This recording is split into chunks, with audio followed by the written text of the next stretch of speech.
2025년 9월부터 시행된 한국주택금융공사 HF죠. HF의 전세보증 심사 기준 강화 소식을 좀 깊이 파고들어 볼까 합니다.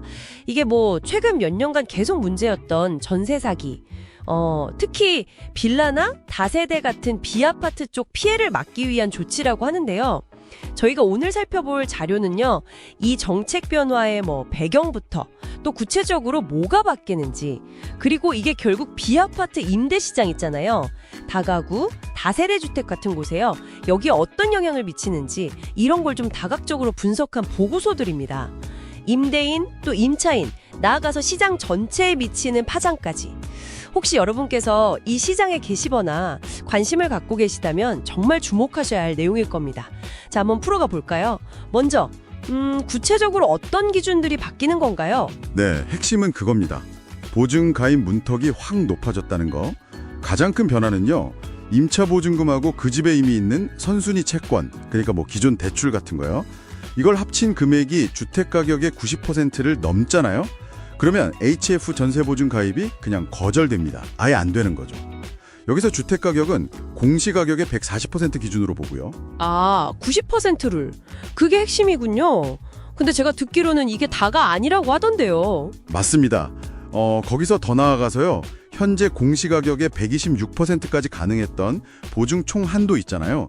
그거 자체를 98% 수준까지, 그러니까 꽤 많이 낮추는 방안도 지금 검토 중이에요.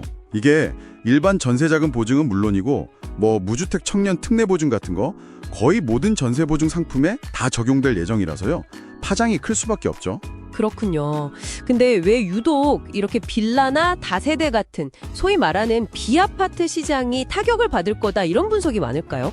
그게 구조적인 이유가 좀 있습니다. 비아파트 주택이 우리나라 전체 주택의 거의 절반 가까이 되거든요. 그리고 서민이나 청년층 주거의 아주 중요한 부분을 담당하고 있잖아요. 그런데 아파트랑은 좀 다르게 가치 평가가 상대적으로 좀 복잡하고요. 또 주택 가격 대비 보증금 비율, 전세가율이라고 하죠. 이게 높은 경우가 많아요. 바로 이 지점 때문에 이번에 강화된 90% 룰이나 보증 한도 축소에 직접적인 영향을 받기가 쉬운 구조인 거죠. 그리고 최근 전세 사기가 주로 이 비아파트 시장에 집중됐던 점도 정책 강화의 배경이 됐고요. 그러니까 시장의 구조적인 특징하고 최근 사건들이 맞물리면서 비아파트 시장이 더 민감하게 반응할 수밖에 없다, 이런 말씀이시네요. 그럼 임대사업자들은요, 실제로 어떤 어려움을 겪고 있나요? 보고서들 보니까 구체적인 사례들도 좀 나오는 것 같던데요. 네, 여러 어려움이 실제로 나타나고 있습니다.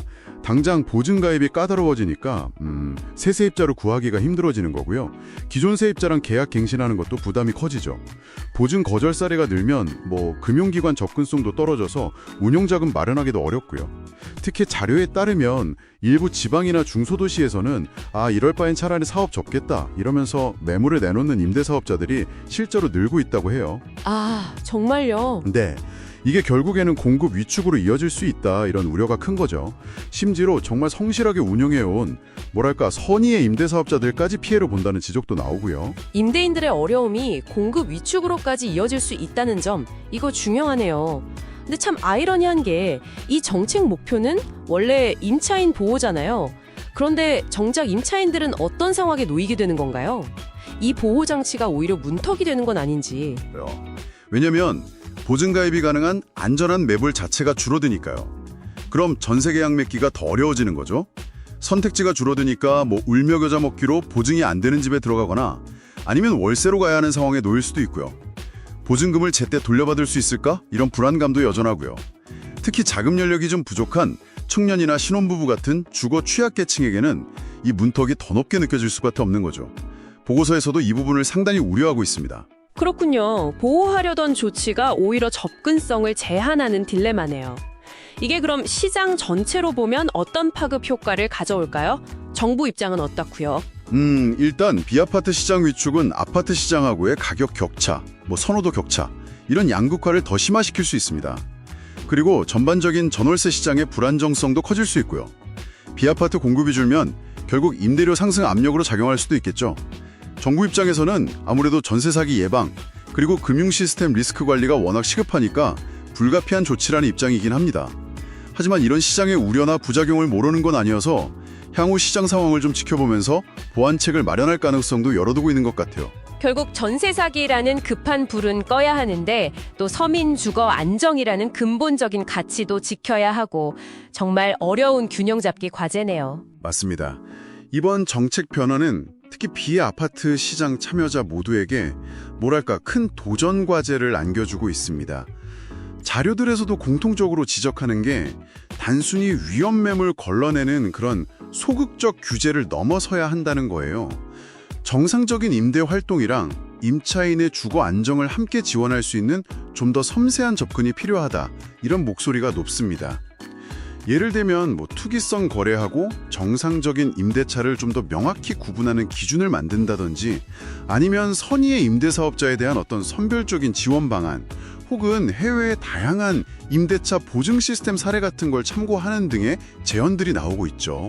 오늘 저희가 살펴본 것처럼 단순히 규제 문턱만 높이는 것 외에 임차인의 보증금은 안전하게 지키면서도 비아파트 주택 공급이나 주거 접근성까지 위축시키지 않을 그런 방법, 뭔가 창의적인 해법은 없을까요?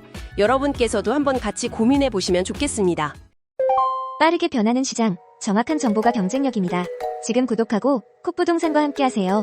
부동산은 콕, 구독, 좋아요는 꼭.